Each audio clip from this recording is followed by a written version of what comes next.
Good afternoon, everyone. My name is Olamide, and I'll be hosting this webinar with a colleague, Ebere. All right, so thank you so much for being patient. So we are just going to start the webinar right about now. In this month's webinar, we'll be talking about undergraduate studies in Canada, Ireland, and UK. And we have three major speakers today. Our first speaker is Kelvin. He's an international education specialist for Ireland. So we'll be talking majorly on Ireland. And then our second speaker is Morolake Iwala, and she's also an international education specialist, but then she'll be focusing mainly on the UK. And lastly, we have Ufoma Adegoke. She will be focusing on Canada. She'll be focusing mainly on Canada. So in order not to waste so much of our time, we are just going to get right into it. But then if you have any question in the course of the session, you can just drop them in the chat box, as we'll be taking all the questions at the end of all the sessions.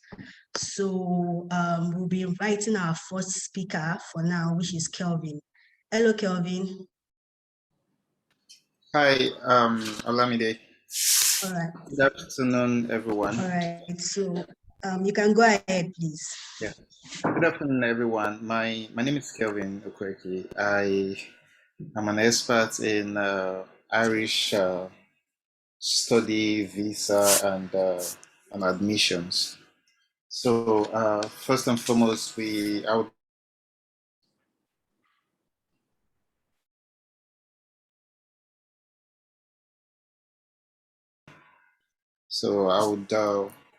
like to start with Ireland.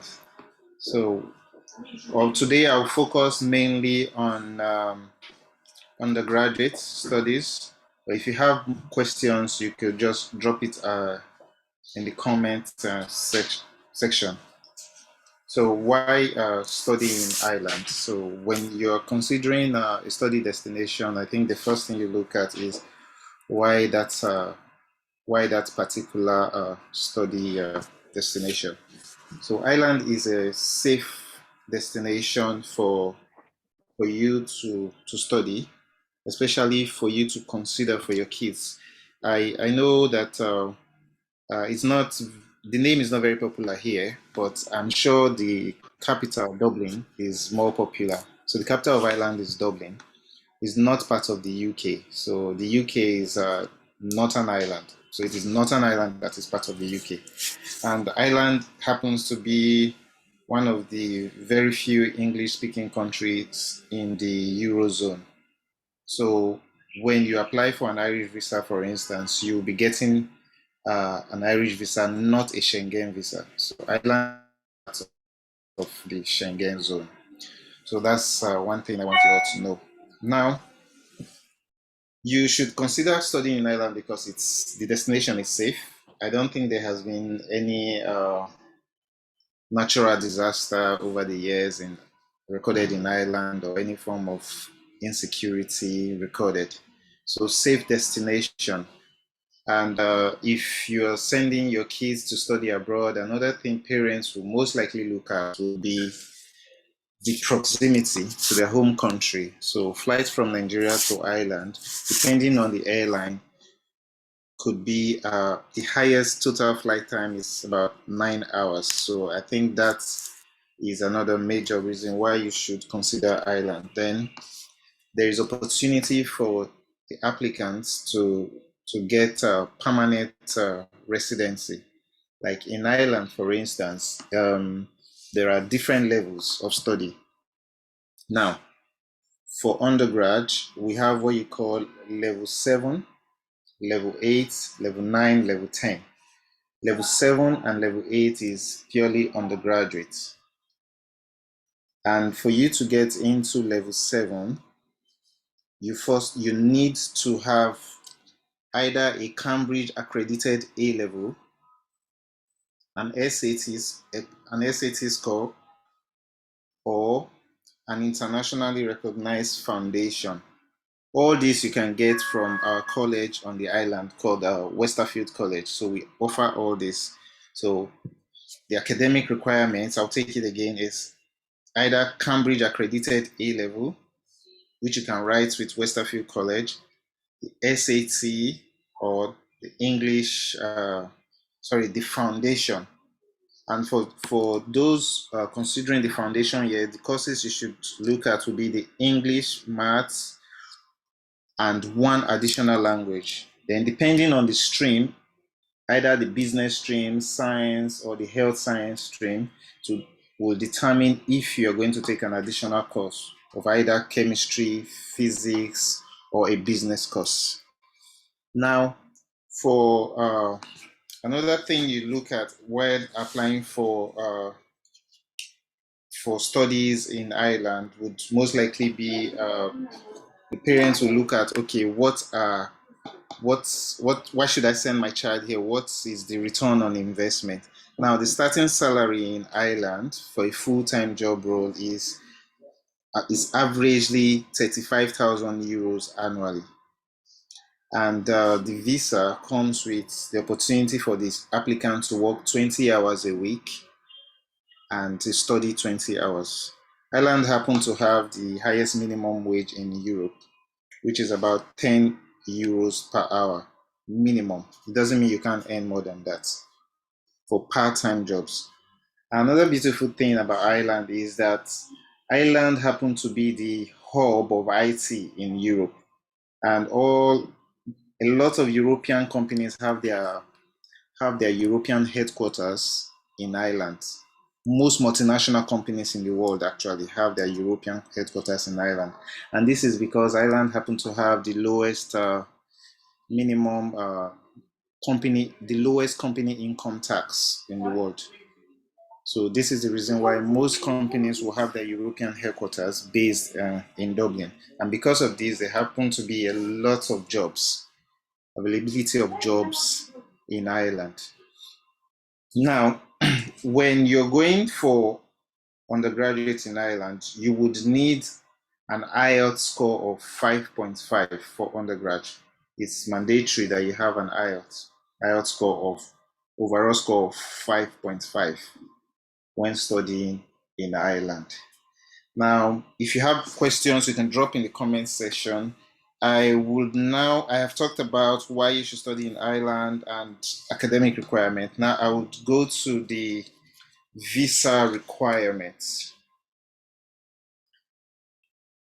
Just a moment here. So,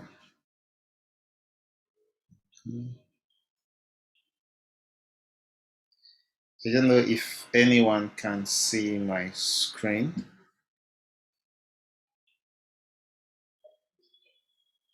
Hello, can Yeah, we everyone can see? see your screen. Okay. Now, the most important part of this whole process is the visa requirements. Now, average tuition in Ireland for undergrad is about 12,000 euros. But although there are some schools that you will still get about 10,000 or 11,000 euros. Now, it is an immigration requirement that every applicant should pay a minimum of 6,000 euros before they can apply for visa. So if your admission letter carries 12,000 euros, for instance, and you're required to pay 6,000 euros, then the balance of the fees needs to reflect in the sponsor's account.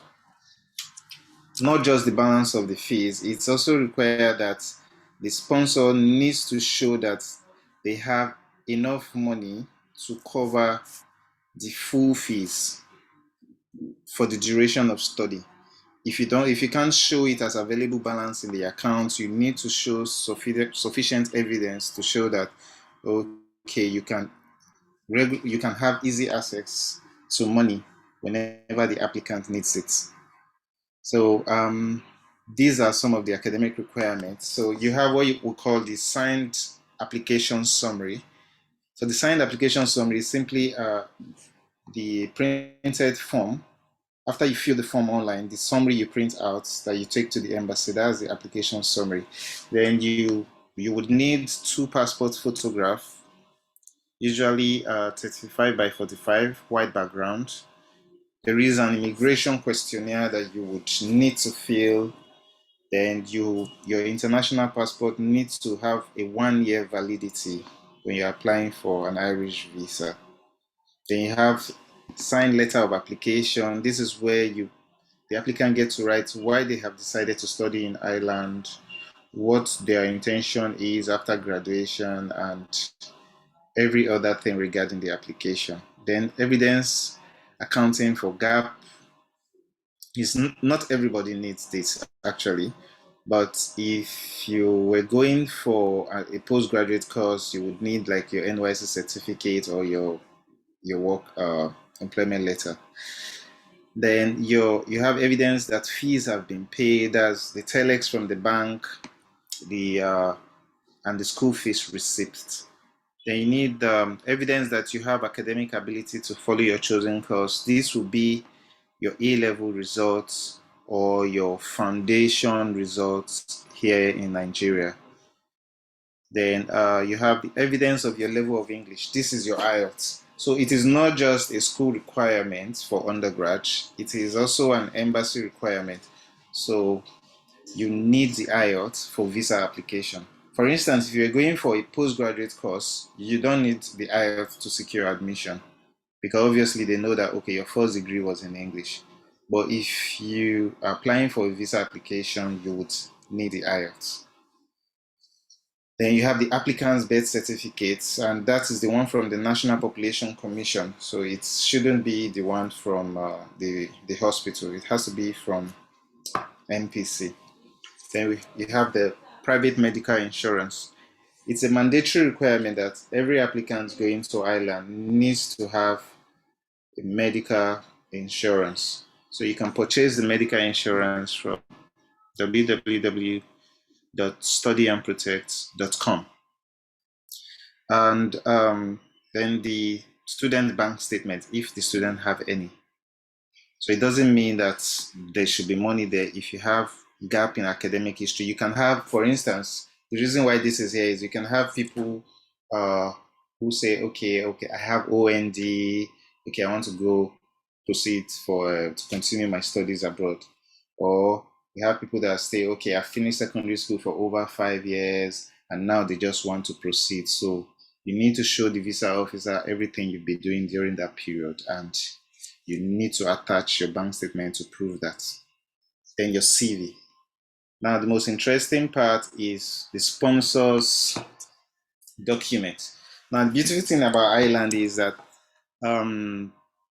anybody can actually sponsor you as long as you can show proof of relationship, how you are related to the person. Unlike the UK, where the money has to be either in your mom's account or your dad's account or the applicant's account if you are over 18.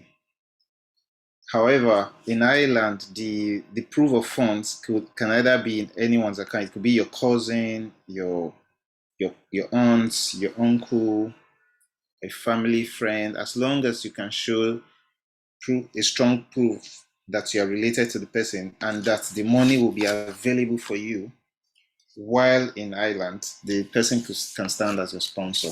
So what that person would need will be a signed sponsorship letter stating why they have decided to sponsor you, the proof of employment, where the person work, employment letter, pay slips.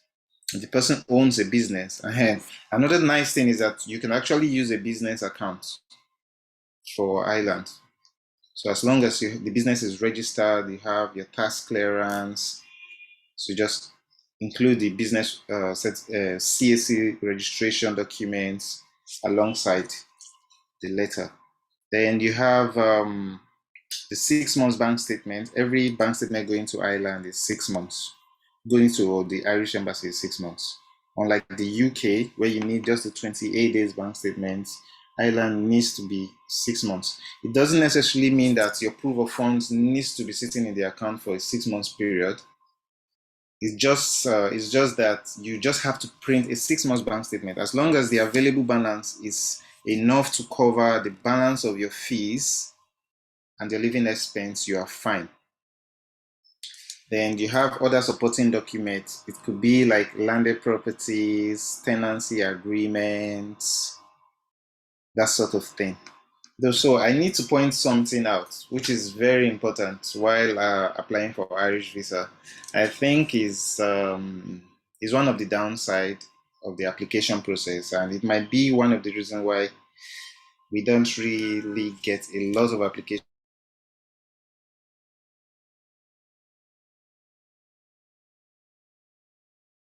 When you're applying for an Irish visa for undergrad, let's say for instance you do your foundation program at Westerfield College, and then you come to school like let's say University of Limerick to start your year one.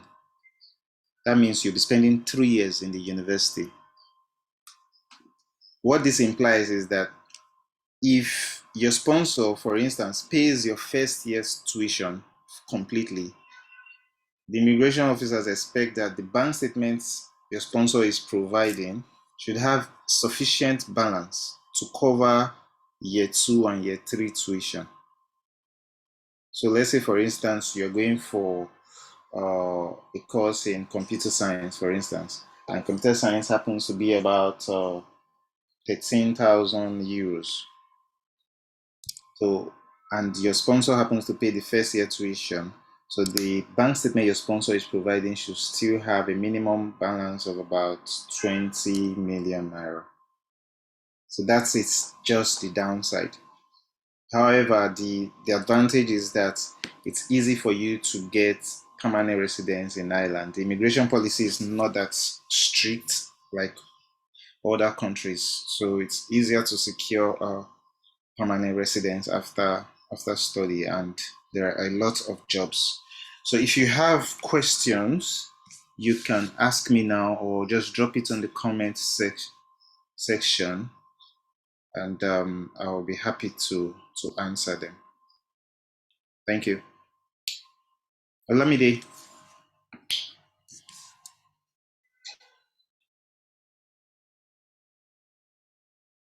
Much. Hello, Olamide, are you there?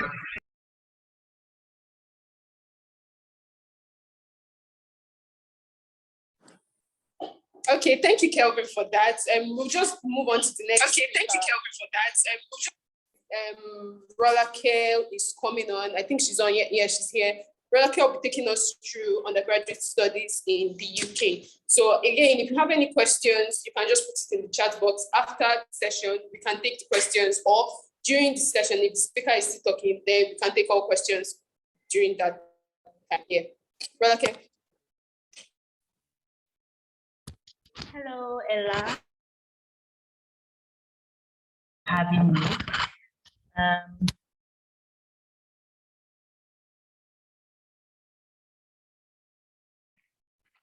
Thank you very much for having me.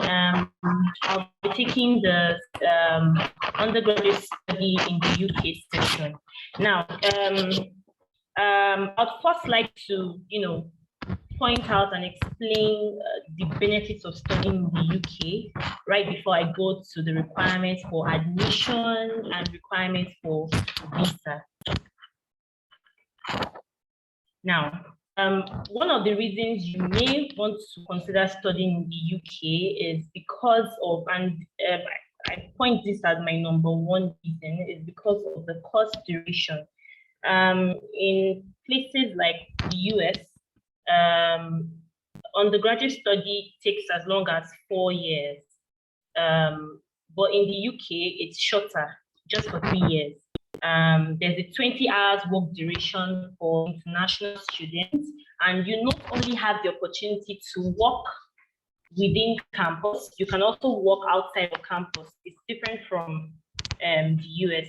I like relating, having it in relation to studying in the US. And there's also the two-year post-study opportunity. So regardless of your duration of years, especially since we're talking about undergraduate study now. So once you study for your 3 years, you get the opportunity to stay behind for another 2 years. So it makes it 5 years, as opposed to the former rule that states that maybe you're done studying they come back to your home country, Nigeria.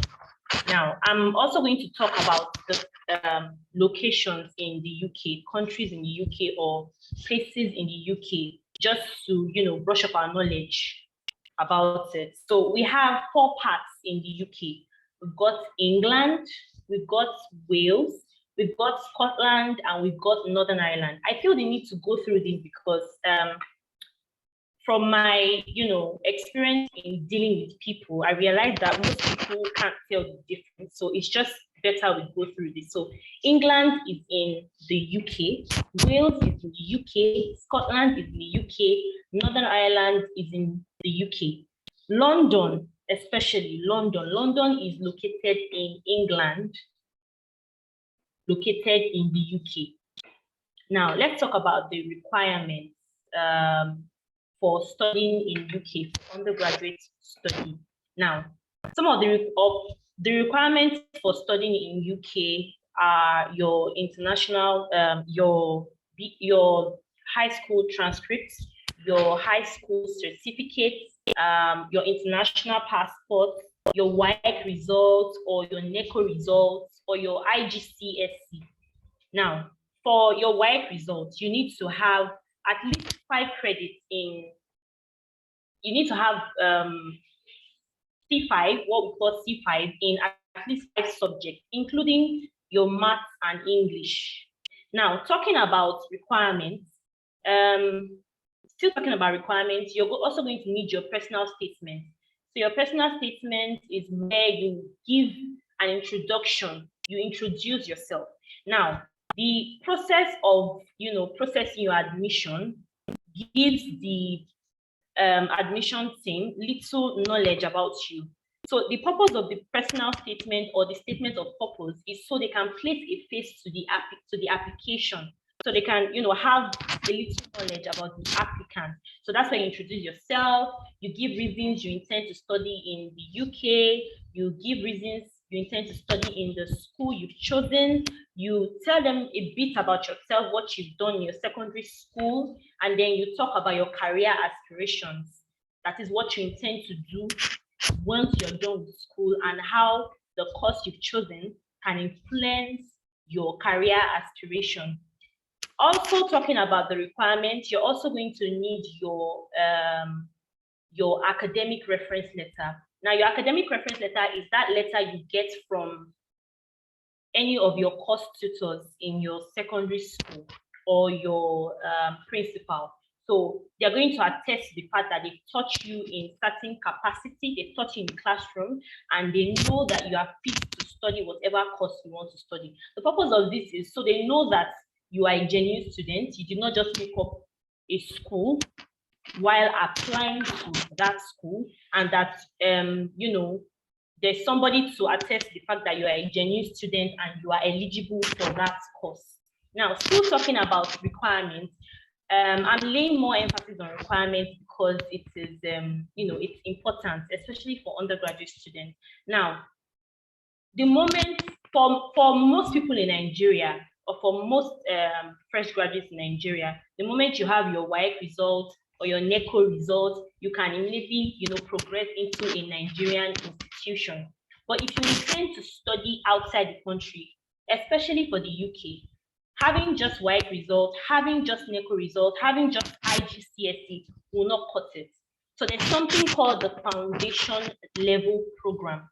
Now, what the foundation level program does is that it gives you foundational knowledge of what you're about to study, right, in your university. So instead of spending 3 years, you'll be spending 4 years. Now, you can choose to have your foundation level program done in the UK, or you can choose to have it done in Nigeria. Here we have a lot of great sixth form colleges in Nigeria. We have Westerfield College being the top of those sixth form colleges. So the requirement for foundation level program is not much. All you need to tender are your international passport, your high school certificate and transcripts, it may not be really as important as your WAEC and you know, and your NECO or your IGCSE, but obviously you need to turn them in. Now, so apart from the fact that having a foundation, apart from the fact that, you know, attending a foundation program or going through a foundation program helps you to, you know, have some little knowledge or foundational knowledge of what you're about to study. It also kind of, you know, puts you in a situation where you learn, you know, about, you know, things that you do outside of the classroom.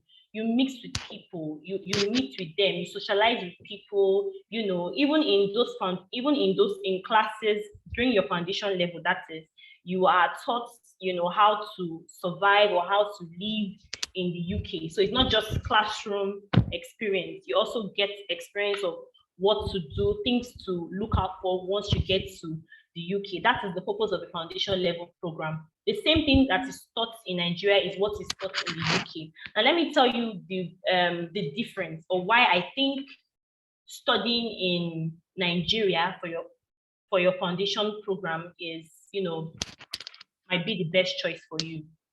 It tends to be more affordable than doing it in the UK. Now, just so we don't get confused, when you're doing your foundation the minimum duration for studying your undergraduate program in the UK is 3 years. Now, when you add the foundation level program to it, it becomes 4 years. So if you choose to do it in Nigeria, it's 1 year, and then you progress to, once you know, get your grades and you pass that year or that foundation level, you progress to the UK to start from year 1, and then you go on year 2, year 3. You understand? Now, I think doing your foundation level program in Nigeria is far more affordable. Now, on the average, tuition fee for studying in the UK is from £12,000. It means it could be higher, it could be a little less if you're lucky. But doing it in £12,000 is, if I'm not mistaken, that's about 7 or 8 million naira. That's equivalent in naira. But if you're doing it in Nigeria, I mean, you are doing it for about half the price. You're talking 4 million at most. So I think it's a great way of, you know, saving money and still getting the best. You understand? So that's that about the requirements. Now let's talk about the age. Now, talking about the age, in the UK, the moment you are, few schools could take you if you're about 17 years of age to start your undergraduate study. And the rest of them would say, no, would rather you are 18 years before you can start your year 1 program. You understand? So it's just better. So if you're doing your foundation level program, you can start when you're 16. You know that once you are attaining the age of 17, you are ready to go into the year 1 program.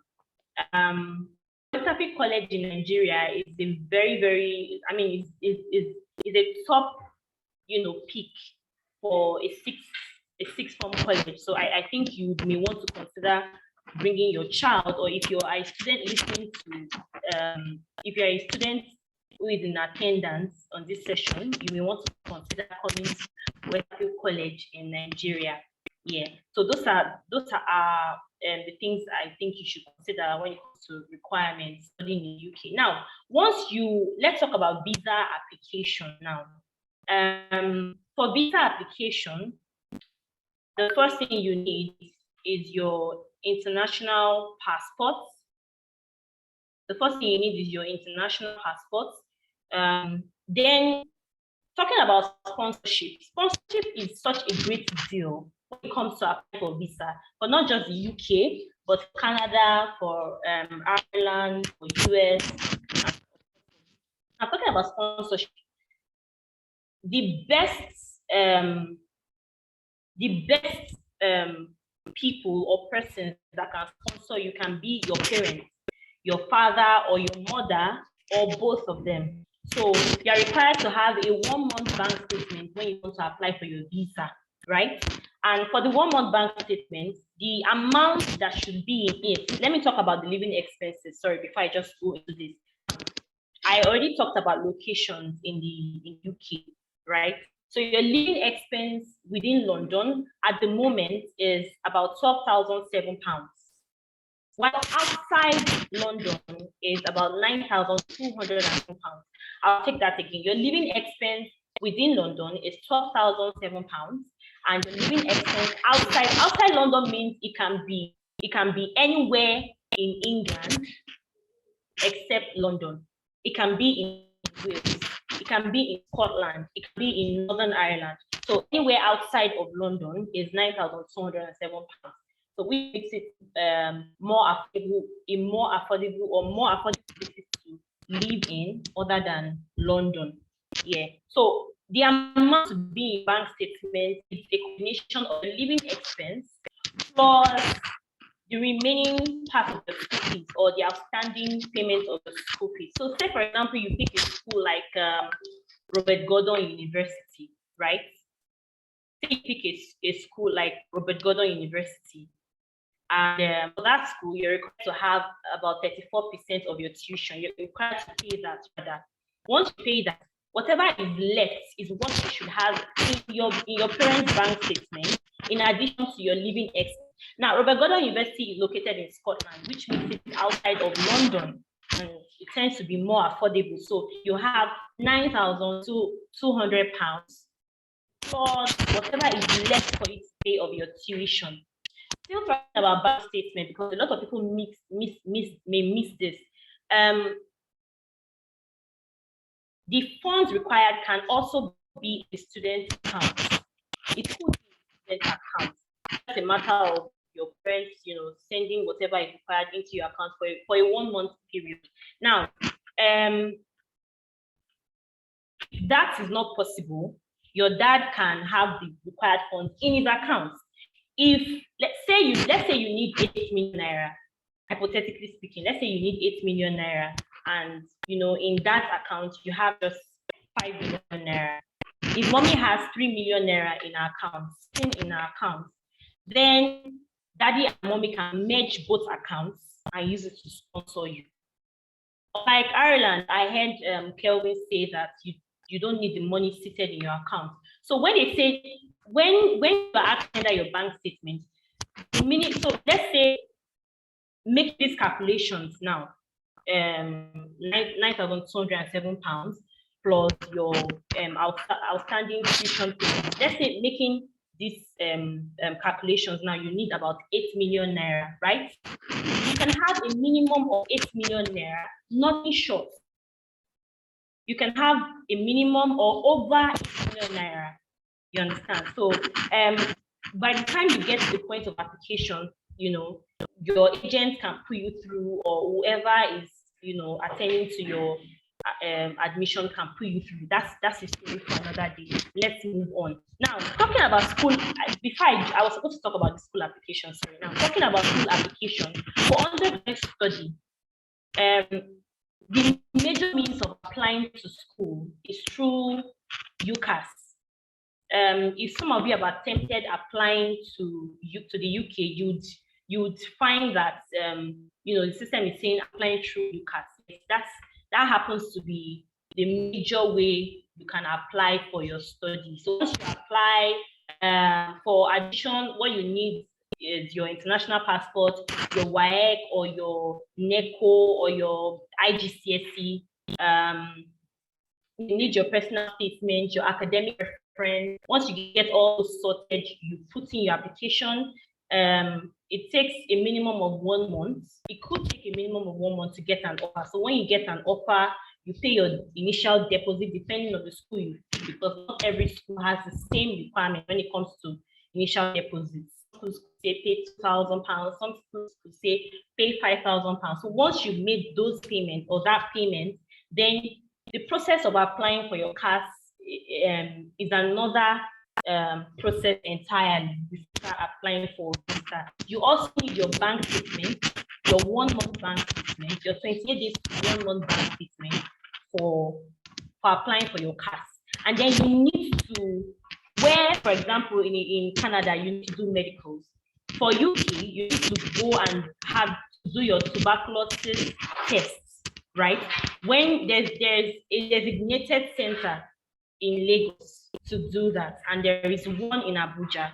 After those two, you can't do it any other place. So that's why it's designated. Just two places in Nigeria, one in Lagos and one in Abuja. Once you get your tuberculosis test results, you can apply for your CAS with your TB and your bank statement. Once you apply for your CAS, you get your CAS within a stipulated amount of days, and you apply for your visa. So those are the things that you need to put in check to apply for schooling in the UK and to apply for your visa. Then I forgot one other thing.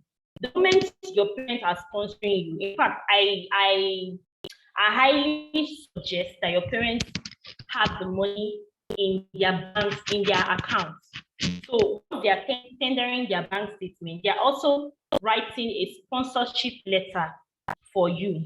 And also, if you choose, if you think, oh, I'd rather just do my foundation level in the UK, let me just go and do all there, then you need to provide, your parents are going to need to provide what's called a guardian declaration form if you are below 18. Below 18 means you're not an adult, so you need guardian to look after you in the UK. So once you are below 18, your parents need to tender that form and then submit to school and submit to home office during the point of visa application. So that's all. If you have questions, if there's some things that that I haven't touched on, I need to ask, you can please type your questions in the question box below, and I'll be happy to answer your questions.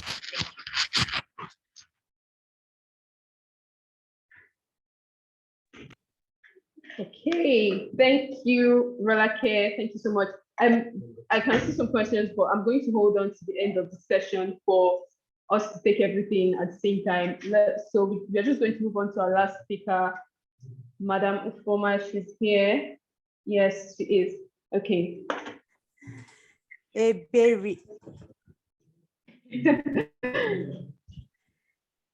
Berry, how are you? Can she hear me? Yes, yes. Can you hear me? Yes, I can hear you. Okay, Hi, thank you. been a while. Thank you for having me. Thank you for joining us. Thank you for making time.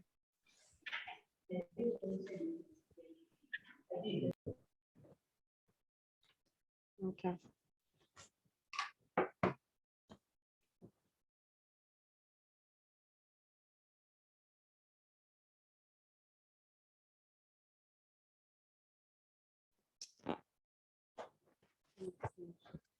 It's still not good, so I'm going to turn off. Okay, so thank you once again for having me, and it's been interesting. We have listened to Kelvin and we have listened to Rolly. It's been very interesting. I believe that everyone here has learned, has taken down something.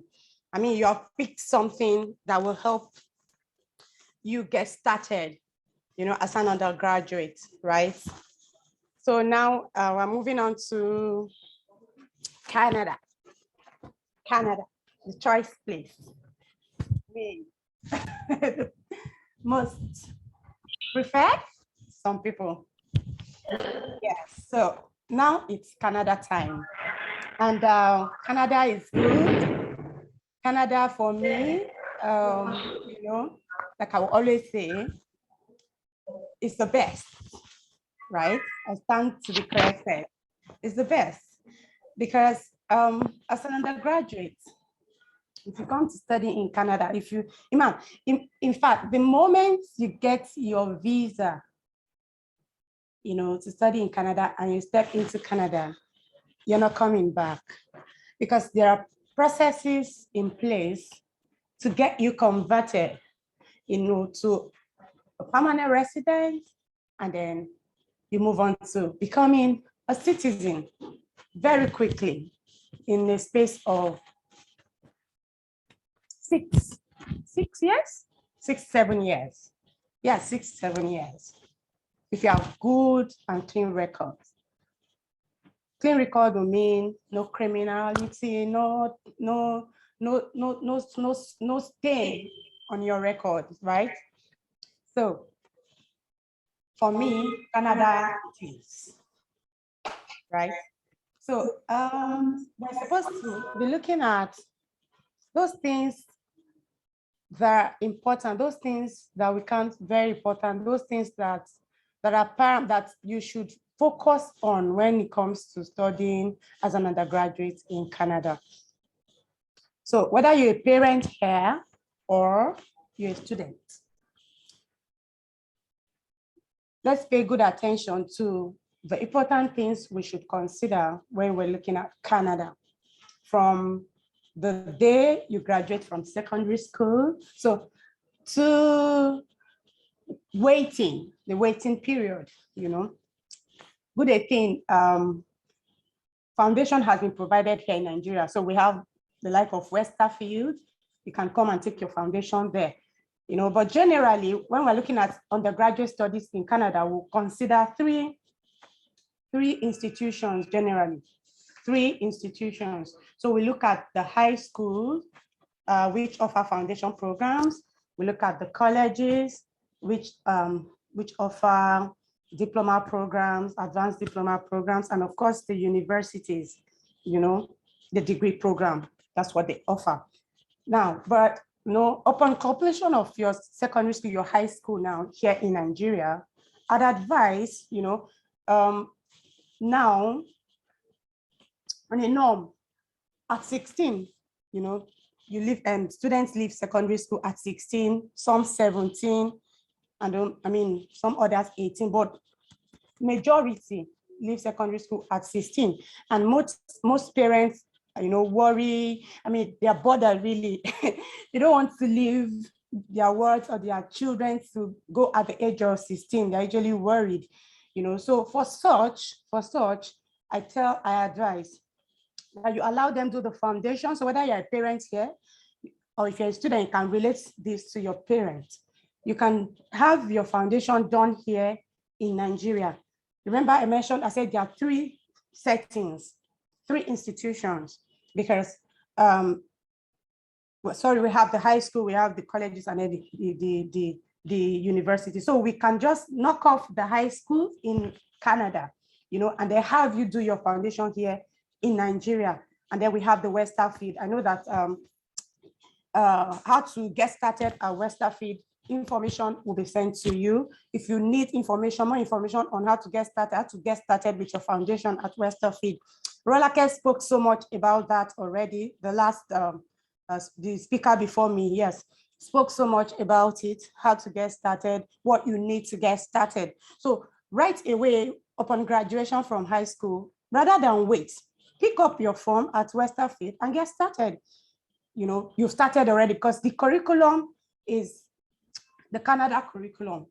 It's a preparatory ground for you, university preparatory ground, and preparing you, you know, for maturity, for academic soundness, and all of those, so that upon arriving in Canada, you're not struggling.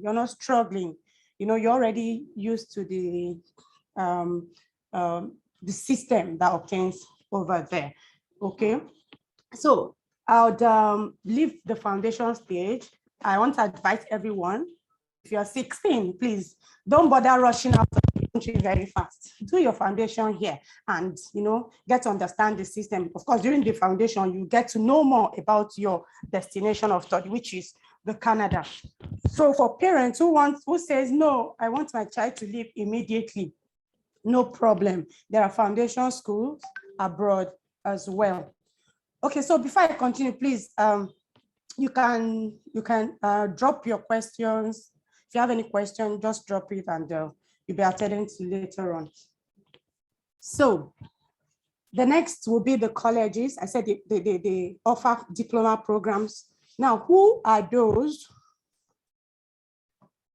to apply? Who are those to apply for the foundation program? Who are those to go to colleges? Who are those to go to the university? Now, if you're 18, you can go to any college or university. Even 17, colleges will take you in Canada. Colleges, university will admit you. Let me even tell you something. At 16, I had a student who enrolled at the University of Manitoba at 16. That was because the mother wanted him to leave the shores of this country. She didn't want him to stay back. She didn't want him to even do any foundation. And the boy went straight to the university. But then let me tell you something about that. It's very, very risky to just finish secondary school and then straight on to the university in Canada. Why? Because the academic system is a bit different. The English is faster than Nigeria. What we speak here, our normal, English here. So many, differences, one or two things you pick. But then she didn't want him to stay. She didn't want him to even do any foundation abroad. And the boy went straight. So for you to know that even at 16, universities will accept. You understand? So as soon as the students clock 16, they can study in the university, but colleges will want you to mature a bit. So what the benefit of the foundation program is actually to get you to attain some sort of maturity. When I say some sort of maturity, means generally, so you would attain some sort of maturity, yourself, your relationship management, your academics, So like, we said it's a preparatory ground. It's a university preparatory ground. So it's actually preparing you for the university. You are not struggling now upon, getting to the university, right? So now, colleges, who are those to apply to colleges? Now you have graduated for say more than 5 years. Let's say more than 5 years now, and probably at that time there was probably not enough funds or something happened, one thing led to the other, and you have not been able to enroll in a university, and you want to go back to school now. So there's really a gap in your education. So you could do an advanced diploma in a college. So advanced diploma in Canada for the colleges, it's 3 years. It could be 3 years. So it's like it equals, or you can equate it to the 3 years in UK. Do you understand? So it's an advanced diploma. It's for 3 years, and then there's the one we call the 2 years diploma. Some students, again, parents say that I can't do 4 years at a stretch in the university. Let him finish and then he can work. Because let me tell you something. Studying in Canada is very interesting in that if you are able to study for a minimum of 2 years, you qualify to get 3 years of post-study work, which will be beneficial towards your permanent residence. So some parents have made their children to go through the college so that they can, upon graduation, they can, get jobs, work, and then to pay for the rest of their studies. It can be done, meaning that if you apply for a college, they'll give you 2 years visa, and with the 2 years visa, when the 2 years visa expires, of course, the first leg of study has expired. You will do extension of study permit. When you do extension of study, of course, you have secured a fresh admission now. So you do extension of study permit to get another visa. Meanwhile, you can work. So getting a diploma could also help, in that regard. Number one, I said that if you have graduated for long and then you're going back, of course, you're a bit mature. Now you're a mature student. Let's use that word. You're a mature student. Going to a college will help you. Another benefit of colleges is the fact that they are work, oriented. They prepare you for the workforce. They are mostly, geared towards work. Yeah, so that's one reason why you should go there if you are a mature student. Because university is mostly academic. College, there's co-op, mixed with studies. So co-op is studies and work. Work mixed with studies. Co-op education. So co-op studies. So you could do that if you're a mature student. You wouldn't want to be going to class 247, go to class, library, and then, hostel. I mean, that kind of life. If you don't want that, you could do the college. Like I said, there's the advanced diploma, which will help you in that regard. Now let's move to the university, which is the third category. They basically offer degree programs. Okay. So these are the three categories of schools we have in Canada, right? So let's move on to the next phase. I didn't want to bore you guys with why you should study in Canada, because you already know it, that Canada is, the best for you. Top notch. Education, top notch. Progression, top notch. Stay. We call it study, work, and live. The ideal study, work, and live, it's typical of Canada. There's no gainsay. It's typical of Canada. I made reference to it earlier on that as a student, once you secure your visa, that's just it. That's why people just say, hey, let me just get this visa. Oh, once I get this, I know that's all, because processes are in place already for you to become, what you want to be, to achieve your dream. The goal of becoming a citizen of that country. So let's move on to the next stage. The next stage will be the admission processing. How do I come to Canada? What is the first thing to do?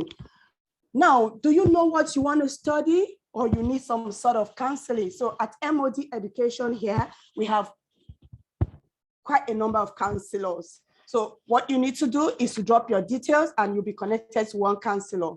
Ebere will connect you to a counselor, and of course you're sorted, who will advise you as to how to, guide you to applying for a course that relates to your field, something what you like. You need to get to study what interests you.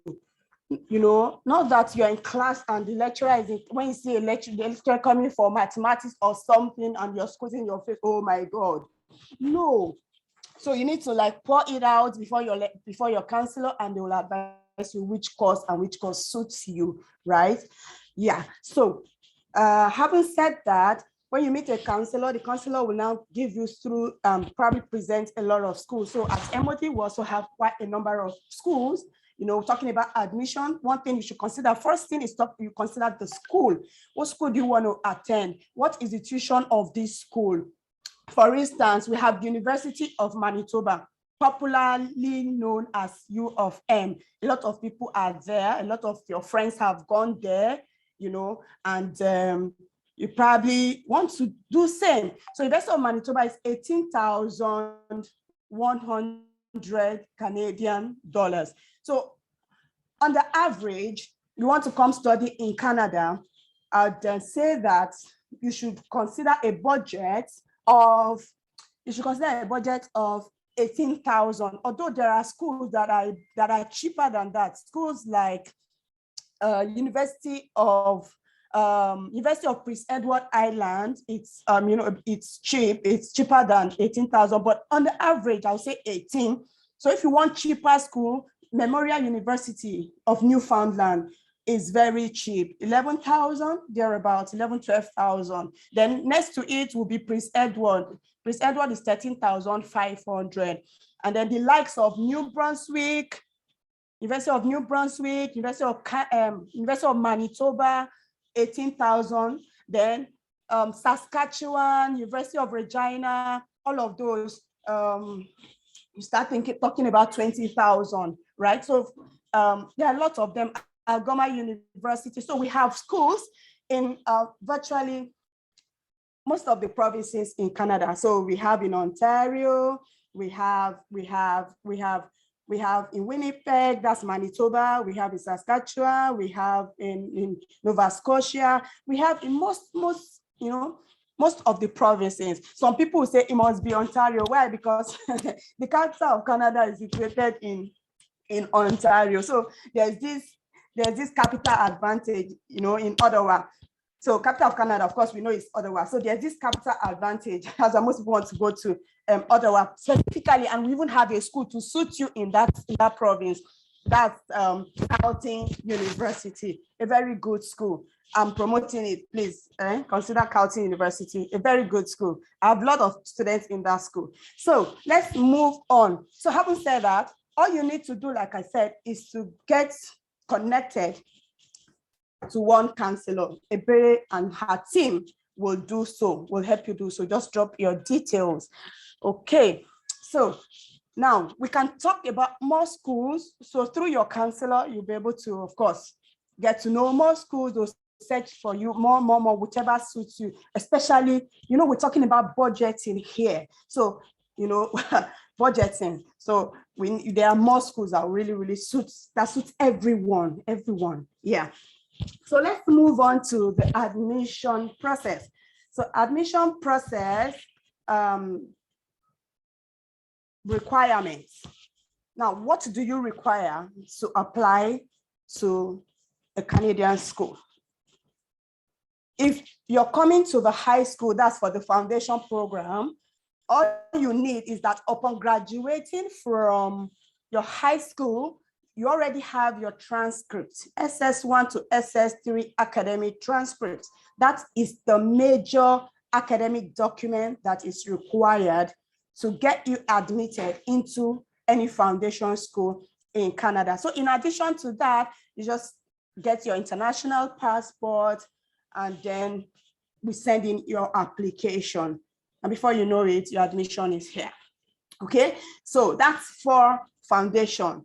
Now let's move on to the colleges and university require, they have the same requirements. Colleges and you know where our focus is undergraduate here. So when I say they have the same requirements, I mean at the undergraduate level, universities and colleges have the same academic requirements, and that is either WAEC or your NECO. Now, suffice to say that some schools do not accept the NECO. Some schools do not accept NECO. So more reason why you really have to sit down with a counselor to guide you. I know that some of us, we know we can solve the net, we have the skills and all of those. We just go and we apply. Forgetting that every application you submit for Canada, you pay an application fee. So you just go and apply and you pay your application fee, and your application fee goes like that. So, you know, rather than lose money like that very quickly, talking to a counselor will help you. So let's go WAEC result or NECO. And the next thing will be WAEC scratch card or NECO scratch card. WAEC scratch card or your NECO scratch card. Then the SS1 to SS3 transcript. SS1 to SS3 transcript. Now, the next thing will be, depending on your year of graduation, if you've just graduated, fine. There may not be any study gap, but if you've graduated like a year ago or 2 years ago, you may need to do a short study gap, a short write-up as your study gap. Your counselor will also guide you. Just few lines. My name is so. I graduated from high school in July 2021, June 2021. And since my graduation, I've not attended any post-secondary school. Presently, I'm probably attending some computer classes, or presently I'm helping with family business. And while doing so, I have applied to so many schools, you know, before you know, you're done. So it's just 5 lines, 6 lines, short study gap. They want to know what you have been doing since you graduated from your high school. And so, you know, some of you have proceeded, you have even gone to some college, maybe Yabatech or some other colleges here in Polytechnic. And some of you are even already in university, first year of university. If you are in that category that you have enrolled in any college or university, any polytechnic or university here in Nigeria, you would need to provide your post-secondary transcript. Please Who is this person? Kindly mute your mic. Administrator, kindly mute this person. It's distracting. Okay, so like I said, if you are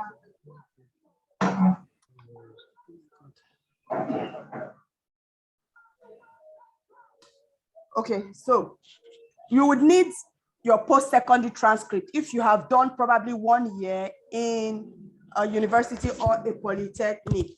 That's if you are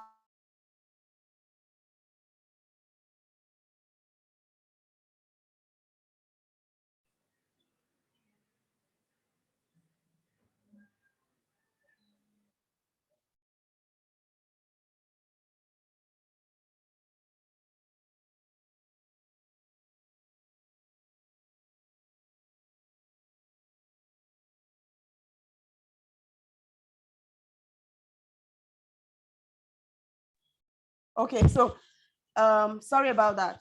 So with a minimum of 2.5 GPA, you could transfer your credits, right?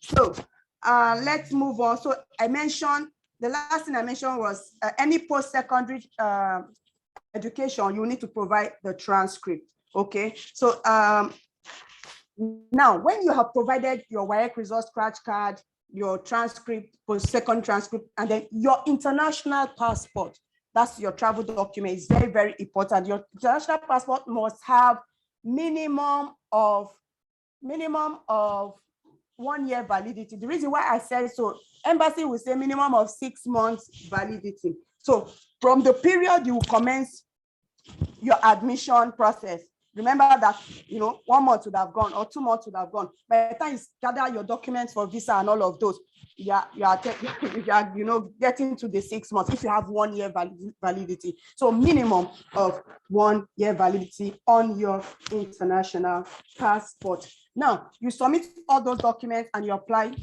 I mentioned earlier that there is an application fee, to every school. Every school has an application fee. Let's note that. So you apply and you wait for a period of, say, 6 to 8 weeks, 6 to 8 week duration.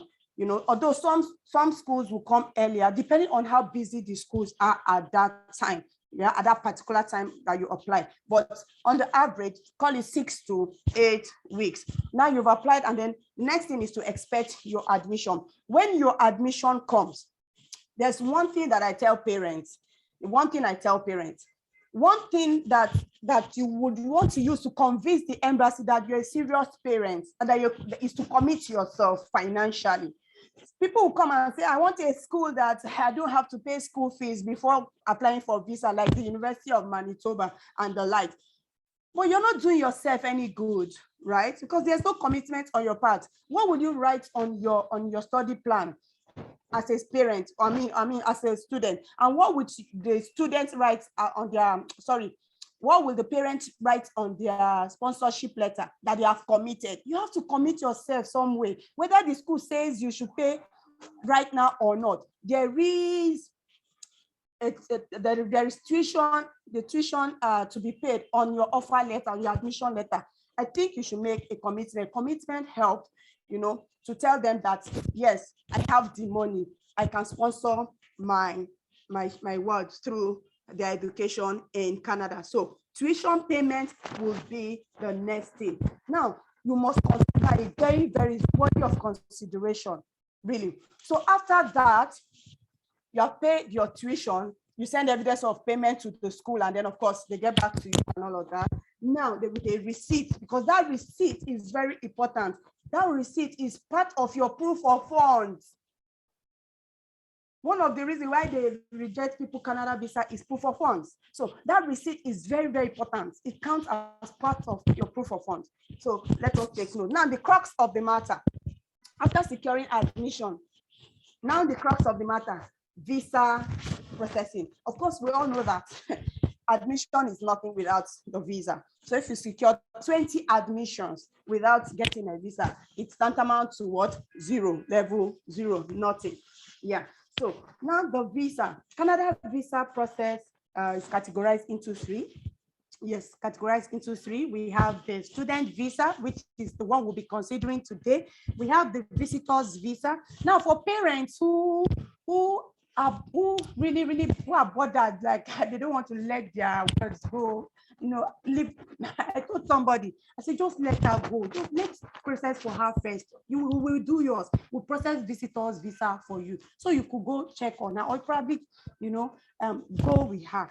So there's the visitor visa for parents to go check on their children. Don't just send your child to Canada and leave them to themselves. I know parents who have sent their children abroad who have not even bothered to apply for visitors visa. It's not good though, parents. You need to follow up on your children. You need to go there physically. Yes, you have probably gotten a custodian. That reminds me, if you are 17, if you are less than 18 years, you are less than, 17, and you're applying, you will need a custodian, in the same province where you are studying, the custodian over you. So a parent who has probably paid for the services of his custodian, I think custodianship is around $500 per year. And then they just relax. Please, parents, don't let us relax. Let's continue. Let's go and check up on our children. Yeah, of course, they are still our children. Let's move on. So the third one is permanent residence. Of course, we know that's one. That one comes after you have studied in Canada. So this is how it works. Study, when you have graduated, you secure job, you get your 3 years of post-study work. Talking about undergraduate now, not people who have studied for 1 year.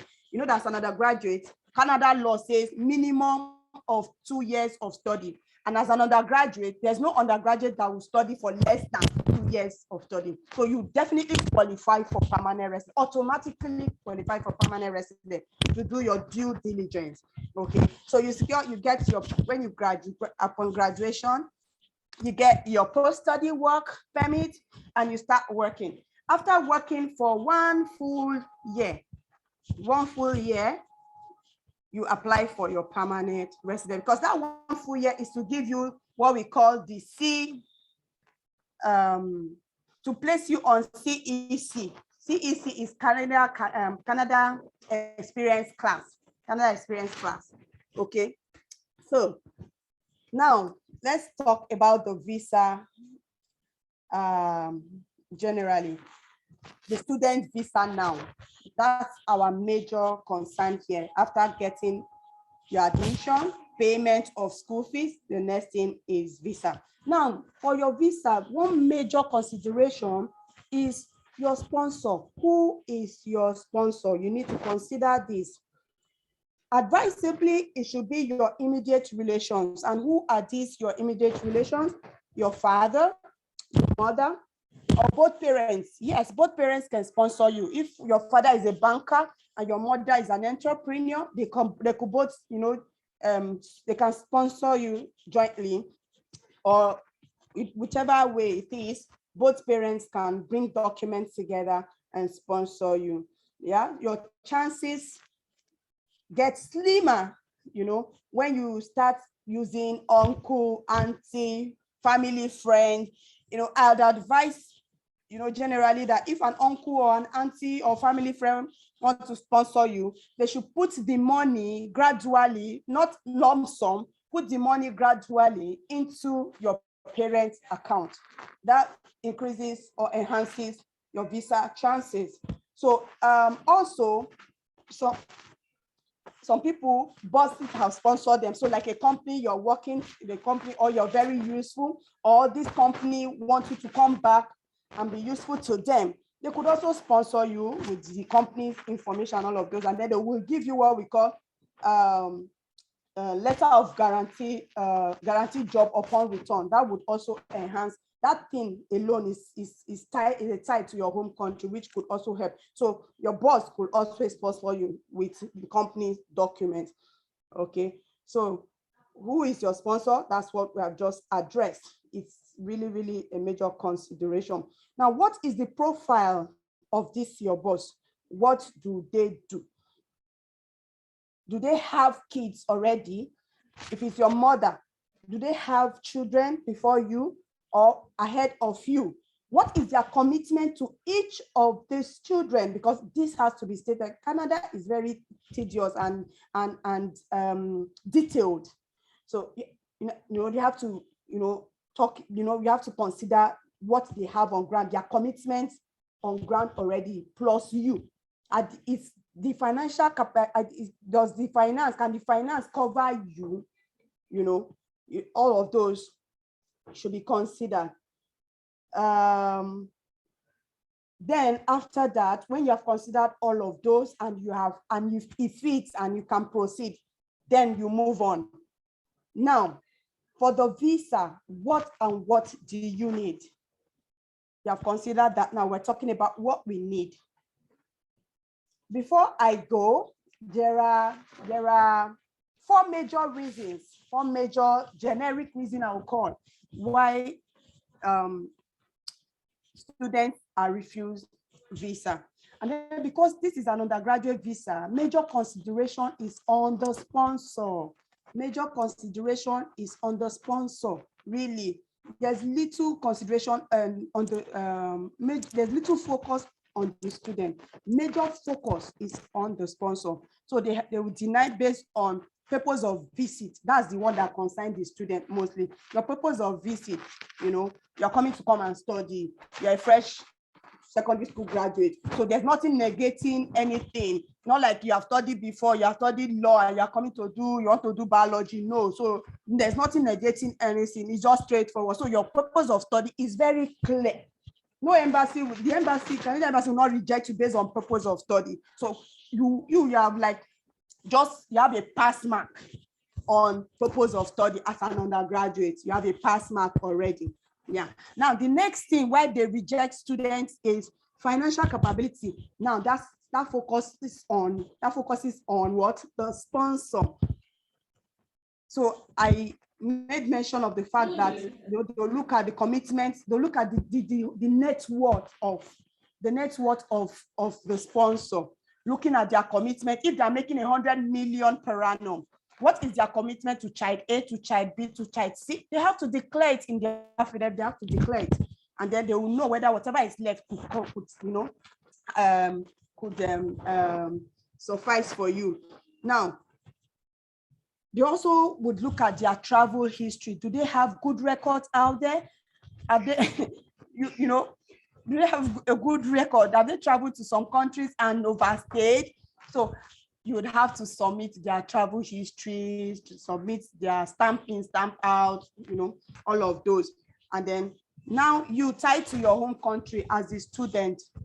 So for that, you need to do a strong write-up, your study plan. Again, this would also take you back to your counselor at MODM. Your counselor will put you through how to write your study plan, probably, at the end, guide you with the steps.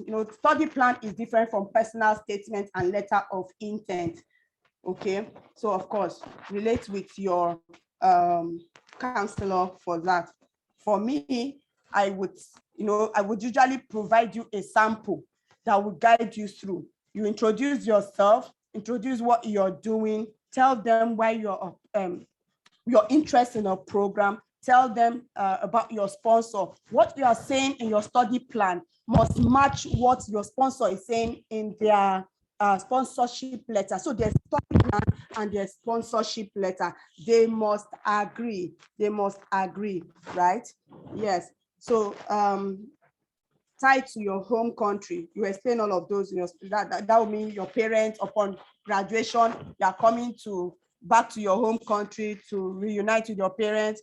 But you probably have to now mention some probably multinationals, good companies where you intend to work upon return. You have to tie yourself to your country. Find a way of tying yourself anyhow, any which way. You have to tie yourself to your country. Tell them you are coming back to Nigeria, even though they know that you will not come. Okay, so tied to your home country will be your family and then assets. So now, when your parents, if you have younger ones who are still in school and you wish, your parents wish for them to study abroad, or you are here, you're a parent, you wish for your children to study abroad who are younger, who are still in secondary school, please begin to buy assets in their name. begin to, buy assets in their name, open an account in their name, even if it is 100,000, be put in their name. Another thing that would help is the fact that you have your own personal finance. Savings, they call it savings. Your personal savings. How did you get it? You're a high school graduate. You did not steal that money, but your mother, your father, your parents have opened an account in your name, and they are giving you monthly allowance because you're a graduate. Abroad, that's what they do. Citizens get paid. So since in Nigeria, our governments, they don't think in that line, parents should think in that line, of a way to pay your children upon graduation. They're high school graduates. They're probably helping you do some errands. Pay them at the end of the month. So you can narrate it as for your personal expenses in Canada. That should be the narration, please. So if you have not done so already, please let's start it as parents. Let's be doing that. Okay. If I write from the time that they are in SS3, you can start doing it. If they are in SS2 now, lucky you can start it. So at the long run, they have 1 million, 2 million, 3 million, and so on in their account. So let's move on. We're talking about proof of finance now. Documents that you require. What is the proof of finance? Now, I made mention of sponsorship letter, how to draft a sponsorship letter. Of course, this would also bring you back to your counselor. I said that your sponsorship letter must match your study plan. The next thing will be affidavit of support. That's where the sponsor states, talk about their commitment to other family members. In the sponsorship letter, they talk about how they have paid your school fees. They talk about what they have attached to this application for the success, of your application. Then number 2, of course, affidavit. Number 3, evidence of sponsorship. What is the sponsor doing to ensure continuity of payment of school fees? Employment history, employment letter, confirmation letter, promotion letter, salary increase, company reference, and all of those. That is for somebody who is an employee. But if you are in employment, if your parents are self-employed, rather, you're self-employed or your parents are self-employed, we begin to look at the company document, the CAC document, memorandum of association, proof of ownership, and all of those. Then we also need to look at transactions. What are the day-to-day transactions that happen in that company? For instance, you produce water, you distribute water. What are the facilities you're using to produce this water? What are the facilities you're using to distribute this water? You have to, make good photographs of those. If you have houses for asset support, you have to do valuation of those houses and include them in your affidavit, and also show picture. Let me stress it here that any document that the sponsor mentions on the affidavit must also appear as a picture, because you're saying that I have house so in Lekki phase 1. In the affidavit, what does this house look like? So the valuers would have snapped and provided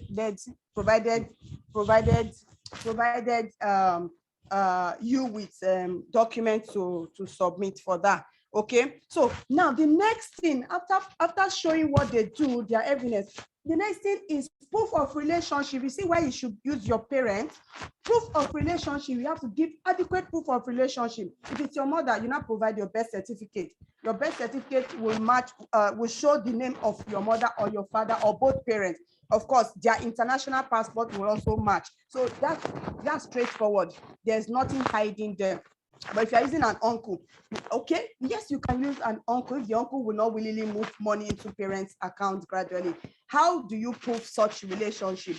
If the uncle is a maternal uncle, that means you request the uncle's birth certificate and your mom's birth certificate or marriage certificate. If the uncle is a paternal uncle, Of course, your father's birth certificate and the uncle's birth certificate will show proof of relationship, plus your own birth certificate will show proof of relationship. Having said that, we'll move on to the evidence of funds. Evidence of funds. So you see, all these things I'm mentioning, it may look complicated. So really, you need a counselor to guide you through the process. Yeah. So evidence of funds, that's your bank statement, the sponsor's bank statement. Liquid funds, now I'm talking about liquid funds, the money that is available in the bank. And then, of course, your non-liquid funds will be your houses. I mentioned that already. The house, like they have and all of, not just any property. It could be fixed deposit, it could be anything, okay? Any asset, yeah. So your bank statement should be 6 to 12 months, 6 to 12 months. Nowadays, there's a way of making it easy. You don't have to go and print 12 months of bank statement. Just go to the bank and request for my bank statement to be sent to the Canadian embassy, and they'll give you a receipt. They'll give you a ticket. That ticket on one page is what serves as your bank statement. And then, of course, I stress tuition receipt. Tuition receipt is what comes next after your bank statement. Okay. Then, of course, travel history. I have talked about that. Now, about the students now, I'm rounding up already. This is the last phase. The students, I usually advise students after getting your admission, please try to write IELTS whilst you're waiting, whilst you're documenting. You can even write IELTS immediately after submitting your application. The reason is that the embassy would move your application to the express stream if you have my bank statement and IELTS. Yes, I've submitted an application for a student with just my bank statement. He did not write IELTS. I got a feedback, or rather the student got a feedback from the embassy requesting them to write the IELTS exam so that they can move their application to the express stream. So I just tell students right away, please write IELTS. Just try your best and write IELTS. The IELTS team, if you more information about IELTS, please, you want information about that, just put your details there, and the team will communicate, will get in touch with you. Another thing you would need as a student for your visa is your medical examination, comprehensive medical, that you can do at IOM or the other people in VI. Okay. So now your academic documents, all the documents you use to apply for your admission they're also needed for your visa. And of course, your international passport, which is your travel document. If you have travel history, is a plus. Family ties, we have talked about that. Try to get a reference letter. You could get it from either your church, if you are whatever in your teens church, or you're working, doing some high school internship. Please get a reference letter about your integrity, about who you are. That will help. And then I talked about letter of guarantee job upon return. If you could get that, is a plus on your visa application. Then your personal bank statement, whether you are 16 years of age, I have stressed on that, is very important. Sometimes they'll deny young secondary school graduate visa. Why? Because of lack of finance. Do they work? No, but the embassy know what they are doing, So I want to advise that parents, or you that is here, please tell your parents to open an account in your name, even if it is 100,000 per month. Let them put in there for you. You are not going to, you would resolve not, you would make commitment and swear to them, take an oath that you are not going to touch it. Of course, they may not even give you access to the account, but then they should just open it in your name.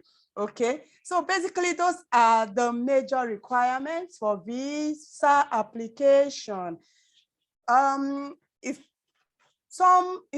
If anything is not clear to you, feel free to ask, drop your questions, and of course, like I said, you'll be attended to. Thank you so much for listening. I hope that you have learned something. I hope that you're taking home something. I'm very available. The team in charge here will get you, if in case you need to get to talk to me, they'll link you up. Like I said, not just me now. There are so many counselors who could assist. Of course, I can't handle everything. So we're many. They'll link you to a counselor, and then you'll be sorted. just ensure that you are working with a counselor so that you don't miss it. Okay. See you in Canada. Thank you so much, Ebere. Ebere, please. Thank you, thank you, thank you, thank you. We'll just take the questions now, so we don't waste any more time. Okay, there's one question for Rolake here. Someone is asking if UK universities have scholarships. So let me just let her. Hello, good afternoon. Talking about scholarships, the thing is, for me, I would call them discounts, because when the word scholarship comes up, to me, it means that you're taking over about 50 to 100% of my tuition fee, right?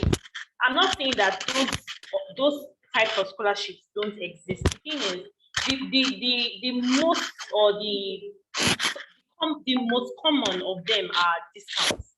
So let's start with discounts, and I'll go to scholarships. So discounts are the form of deductions that happens or that come up on your offer letter, that is, accessible to most international students. So for some schools, they give discounts as much as £2,500.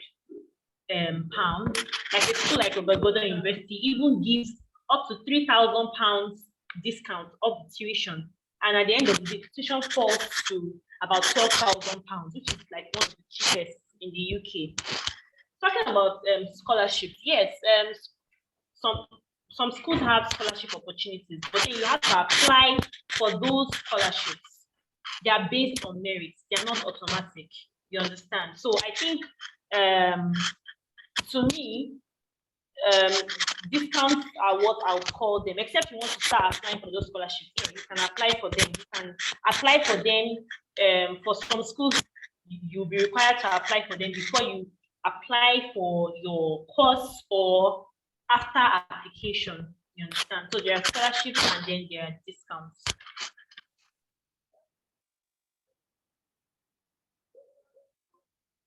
Thank you. Since you are on, you might as well answer another question.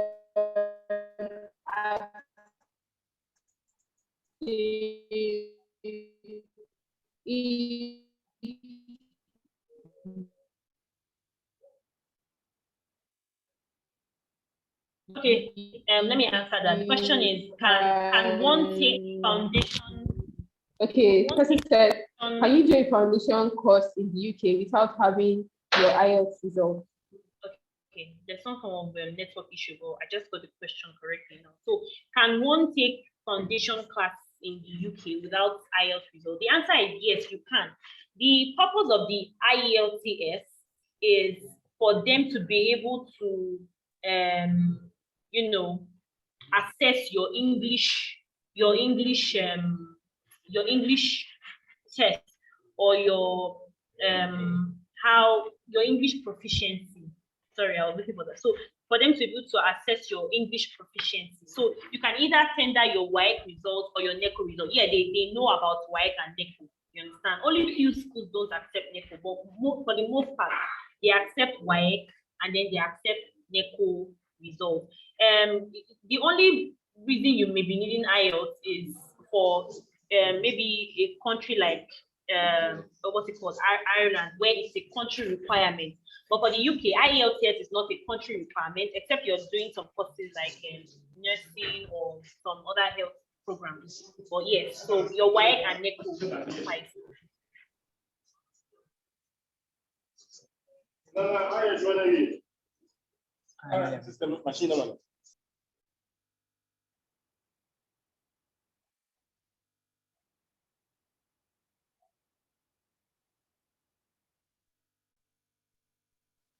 Okay, Philip, your hand up.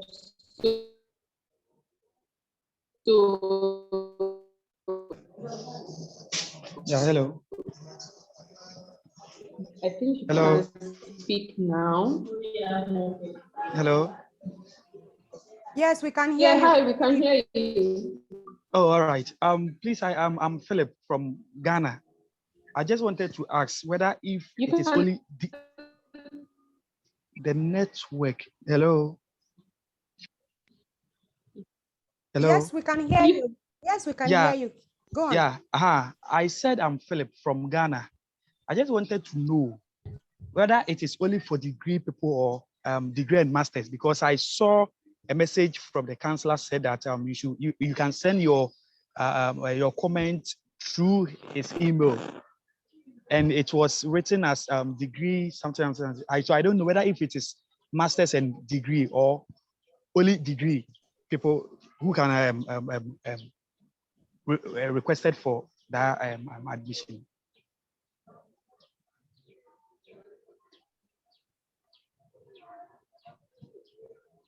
Hello. Hello. Yes. Yeah. Yes, we've heard you. We've heard you. Ebere, are you there? Okay, so Filippo, let me just answer your question. Ebere, can I take it? Yes, you can. I thought Rolake Okay. was going on that. I was wondering. I think network Okay. is a challenge here. Yeah, yeah. Okay, so so feel free to like this particular program is for undergrad. However, graduate students will be attended to. Just send in your email, and then of course you'll be directed to a counselor. Okay, so it means I can send my any message about graduate people through the counselor's email address. Yes, feel free.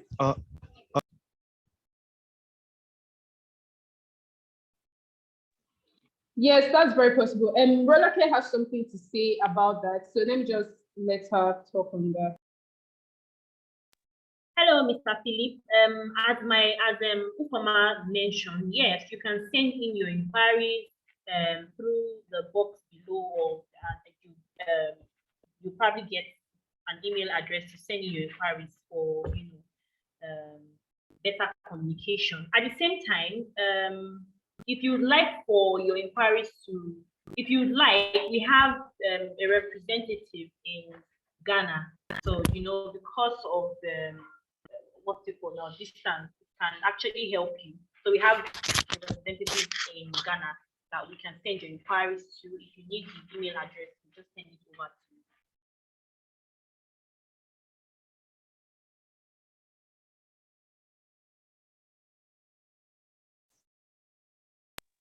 Okay, then please I'll be happy if I can get the address of the representative here in Ghana.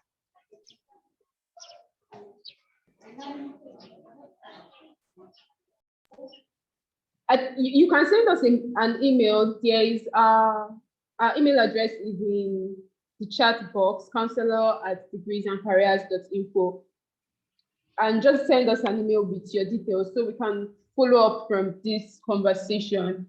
Yes. All right. Thank you very much. I appreciate it. Okay, so there is a question on this is for you, Mrs. Ufoma. Someone said, I don't know if you can see it. I need information on IELTS exam. I'm going for my master's in nursing education. Can you see this message in the chat box? Yeah, so they need information, yeah, from IELTS, right? Yes. Okay, so fine.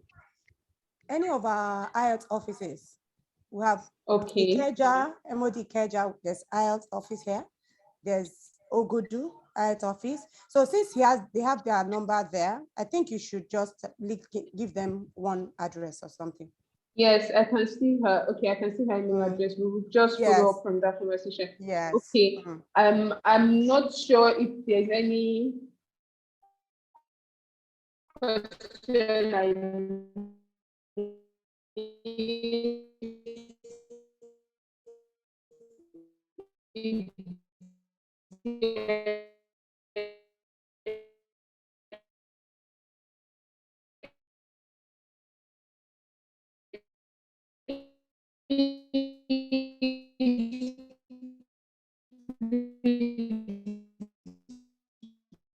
On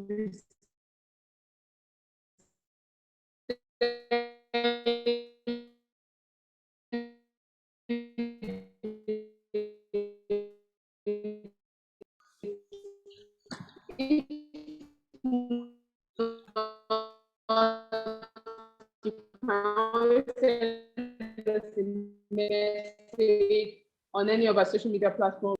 I think thank you. Filippo, I can't see any questions. sorry, Berry. Filippo, I sent you a direct message, so you can contact Ofori. Is in our Ghana office, so he can help you out. Check the message section.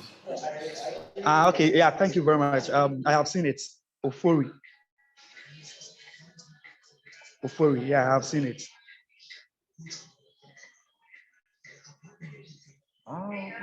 Thank you very much. All right, thank you very much. Thank you everyone for joining.